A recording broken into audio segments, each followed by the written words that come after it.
आप देख रहे हैं अनहोनी। अगर आपने इस कहानी के पिछले भाग को अभी तक नहीं देखा है तो देख लें। वीडियो की लिंक आपको नीचे डिस्क्रिप्शन बॉक्स में मिल जाएगी। तो चलिए बढ़ते हैं इस कहानी के दूसरे भाग की ओर। जब पीछे पलटकर मैंने अनुज की तरफ देखा तो पाया कि अनुज जंगलों की तरफ अपने आप ही खींचा चला जा रहा है। ये देखते ही मैं और बूढ़ा आदमी अनुज की तरफ भागे, मगर जो कोई भी अनुज को खींच रहा था उसकी रफ्तार काफ़ी ज़्यादा थी, जिस वजह से हम तेज भागकर भी अनुज को पकड़ नहीं पा रहे थे। भागते भागते हम फिर से उसी नदी के किनारे आ पहुंचे थे। वहां पहुंचकर इधर उधर देखने पर पाया कि उसी हाथ ने अनुज का पैर फिर से पकड़ रखा है और उसे जमीन के नीचे खींच रहा है। मैं और वो बूढ़ा आदमी, हम दोनों ने मिलकर किसी तरह से अनुज को बाहर निकाला। तभी उस बुजुर्ग ने कहा, यहाँ से जल्दी चलो, ये जगह ठीक नहीं है। फिर हमने अनुज को उठाया और दोबारा से उसी बस्ती की तरफ बढ़ने लगे।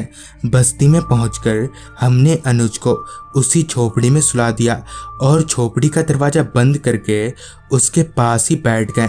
फिर मैंने उस बुजुर्ग से पूछा, ये सब क्या हो रहा है? जिस पर उस आदमी ने कहा, अभी ये सब जानने का समय नहीं है। अगर अपने दोस्त को बचाना चाहते हो तो मेरी बात को ध्यान से सुनो। फिर आगे उस बुजुर्ग ने बताया, सबसे पहले तुम्हें एक घर में जाना होगा जो कि गांव के जंगलों के उस पार है, और तुम्हें उस घर में एक त्रिशूल ढूंढना होगा, और फिर उस त्रिशूल को लेकर तुम दोनों को उसी नदी के किनारे वाले शमशान घाट में जाना होगा, जहाँ पर मिट्टी का एक टीला बना होगा। फिर तुम्हें उस त्रिशूल की मदद से उस टीले को खोदना होगा, जहाँ तुम लोगों को इंसानी शरीर के कंकाल मिलेंगे, और उन हड्डियों को तुम्हें आग के हवाले करना होगा। तभी उन लोगों की आत्माओं को शांति मिलेगी और तभी तुम्हारा दोस्त बच पाएगा। उस आदमी की बातों पर विश्वास करना थोड़ा मुश्किल ज़रूर था, मगर नामुमकिन नहीं, क्योंकि मुझे किसी भी हालत में अनुज की जान बचानी थी, जिस वजह से मैं ये काम करने के लिए राजी हो गया। मगर अब भी मेरे दिमाग में एक बात खटक रही थी कि इस बस्ती में सिर्फ इस बुजुर्ग को छोड़कर और कोई है क्यों नहीं, जिसका जिक्र करते हुए मैंने उस बुजुर्ग से पूछा, आप यहाँ पर अकेले रहते हैं क्या? और कोई दिख नहीं रहा इस बस्ती में? जिस पर उस बुजुर्ग ने कहा, सभी को उन आत्माओं ने मार दिया, बस मैं ही यहाँ पर अकेले रहता हूँ। जिस पर मैंने पूछा, पर वो आत्माएं ऐसा क्यों कर रही हैं और क्या चाहती है वो? जिस पर उस बुजुर्ग ने बोलना शुरू किया, दरअसल आज से बहुत साल पहले इस गांव में एक डायन हुआ करती थी जो काला जादू करने में काफ़ी माहिर थी, और उसने कई आत्माओं को अपने वश में भी किया हुआ था। और सबसे खतरनाक बात तो ये थी कि वो डायन गांव के बच्चों को अगवा करके उनकी बलि चढ़ाया करती थी और उनके लाशों को उसी शमशान की ज़मीन में दफना देती थी, ताकि गांव वालों को कुछ भी पता ना चल पाए। मगर पता नहीं कैसे गांव वालों को इस बात की भनक लग गई, और फिर उन्होंने उस डायन के साथ भी वैसा ही किया जो वो बच्चों के साथ किया करती थी।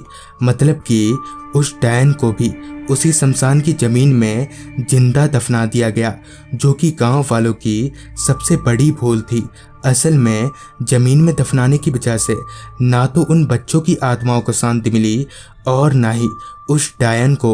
ऊपर से मरते मरते उस डायन ने गांव वालों को ये श्राप दिया था कि वो लौट कर आएगी और किसी को भी जिंदा नहीं छोड़ेगी।